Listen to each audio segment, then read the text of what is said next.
In herd mentality, we're really going to challenge you on the difference between a leader and a manager.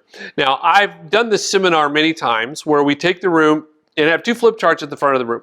And on one side, I write management or manager. And we get a working definition, what it means to be a manager. And we list some of the traits, the good positive things about being a manager, right? And then we go to the other side of the room and I write leader at the top of that flip chart. And then we get a working definition within the room of what a leader is. And we list some of those traits that are there. Now, invariably, what the room thinks that I'm doing is what most people seem to be doing out there on podcasts and blogs, is to say, manager bad, leader good, right? Managers, if you're a manager, that's bad news. If you're a leader, that's good news. Don't be a manager, be a leader. In fact, I see it very differently.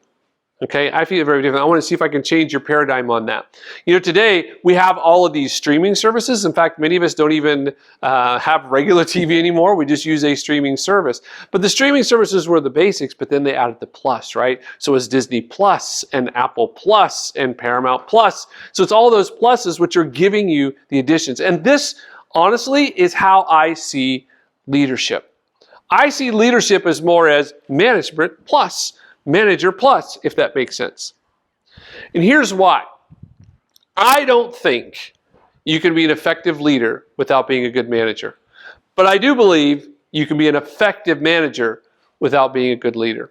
And I've got many case stories in my life and examples, and you probably do too.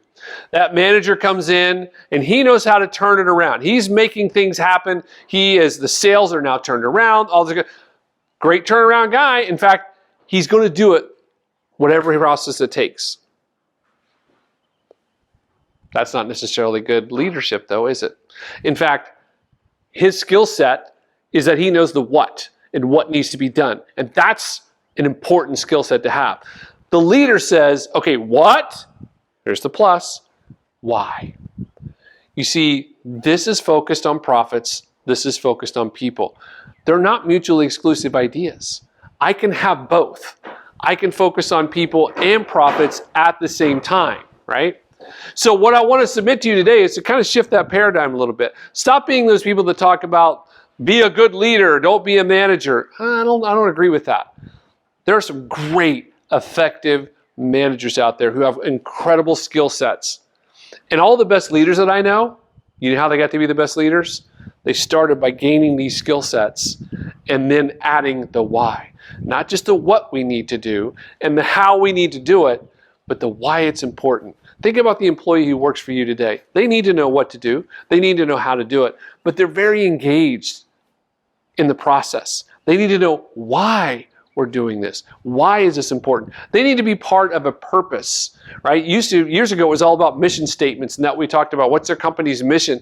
I think that's shifted today. I think today's worker is more about purpose. They want to do work that matters, work that has meaning. They want to work for a company that has meaning, that gives back, that makes a difference in people's lives, whether it be the lives of the employees or the lives of the customers or the lives of the communities that they serve. Whatever that is, that's what they're focused on. So you see, it's not manager bad, leader good.